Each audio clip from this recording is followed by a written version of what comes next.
যদি কখনো আবারও কোনো ফ্যাসিজমের উত্থান ঘটে, কোনো ধরনের ডিক্টেটরের উত্থান ঘটে, 21শে ফেব্রুয়ারি আমাদের এদেশের নামাল ছেড়ে এদেশের জনগণকে আবারও রাজপথে লড়াই নামতে 21শে ফেব্রুয়ারি আমাদেরকে প্রেরণা দিয়েছে, আমাদেরকে উদ্বুদ্ধ করেছে, আমাদেরকে ফ্যাসিবাদের বিরুদ্ধে লড়াইয়ে রাস্তায় দাঁড়াতে সাহস জুগিয়েছে। আমরা এই পথ ধরেই 90-এর অর্জন আমরা তৈরি করেছি। এরশাদের মতো একজন ভিন্ন স্বৈর শাসকের পতন ঘটানো হয়েছে এবং এরই পথ ধরেই এক ভয়ঙ্কর ফ্যাসিস্ট শেখ হাসিনা যে 17 বছর জনগণের কাঁধের উপর ভয়ঙ্কর অত্যাচার করে তিনি রাষ্ট্র ক্ষমতা দখল করেছিলেন, সেই রক্ত পিপাসু আওয়ামী ফ্যাসিবাদের কারণে শেখ হাসিনা পালিয়ে দিতে বাধ্য হয় 2024 সালের 5 ফেব্রুয়ারির চেতনা, অম্লান চেতনা, এই চেতনা কোনোদিন প্রাণ হবে না যদি কখনো আবারও কোনো ফ্যাসিজমের উত্থান ঘটে, কোনো ধরনের ডিক্টেটরের উত্থান ঘটে। 21শে ফেব্রুয়ারি আমাদের এদেশের নামাল ছেড়ে এদেশের জনগণকে আবারও রাজপথে লড়াই নামতে। আপনারা জানেন এর যে আবেদন, এই আন্দোলনের আবেদন আজকে বিশ্ববাসীকেও নাড়া দিয়েছে।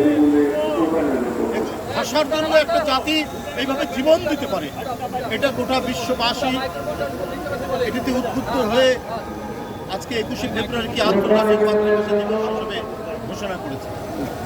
সুতরাং 21শে ফেব্রুয়ারি যুগ যুগ ধরে 21শে ফেব্রুয়ারি আগামী অনাদিকাল পর্যন্ত যতদিন পৃথিবী, মানুষ এবং আমাদের সমাজ সংসার থাকবে ততদিন 21শে ফেব্রুয়ারি আমাদেরকে সাহস দেবে, আমাদেরকে লড়াই করতে উদ্বুদ্ধ করবে। আমার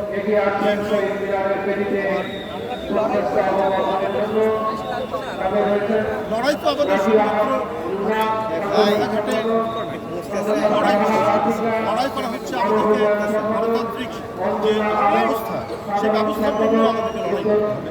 আমরা যাতে আইনের শাসন নিশ্চিত করতে পারি, আমরা যাতে মানবিক সাম্য নিশ্চিত করতে পারি, আমরা যাতে ন্যায় বিচার নিশ্চিত করতে পারি, আমরা যদি সুবৃহৎ গণতন্ত্রের কথা বলি, আমরা যদি গণতন্ত্রের বিরাট প্রসার আমরা দেখতে চাই, তাহলে এই শর্তগুলি আমাদের পূরণ করতে হবে। এই শর্তগুলিকে আমাদেরকে নিশ্চিত করতে হবে যে আমরা শুধুমাত্র অবাধ সুষ্ঠু নির্বাচন শুধু নয়, এটা করতে হবে। এবং পাশাপাশি আমি মনে করি এখন একটু অন্তর্বর্তীকালীন সরকার, এই সরকারের দায়িত্ব হচ্ছে যে একটি অবাধ সুষ্ঠু নির্বাচন, তার সাথে আরও কিছু আনুষঙ্গিক কাজ আছে, বিভিন্ন সংস্কার আছে, যেটা প্রয়োজনীয় সংস্কার কিন্তু জনগণকে আশ্বস্ত করতে হবে যে দেশের জনগণ এবং তরুণ প্রজন্ম আজকে তাদের 18 বছর বয়স, যাদের 21 বছর বয়স, তারা কেউ ভোট দিতে পারেনি। ভোট কি তারা জানে না? কারণ 17 বছর ভোট হয়েছে আপনার চতুষ্পদ দিয়ে ভোট কেন্দ্রে, 17 বছর ভোট হয়েছে দিনের ভোট রাত্রে করেছে। গণতন্ত্রকে ধ্বংস করার জন্য নির্বাচন কমিশন ধ্বংস করেছে, ভোট ধ্বংস করেছে।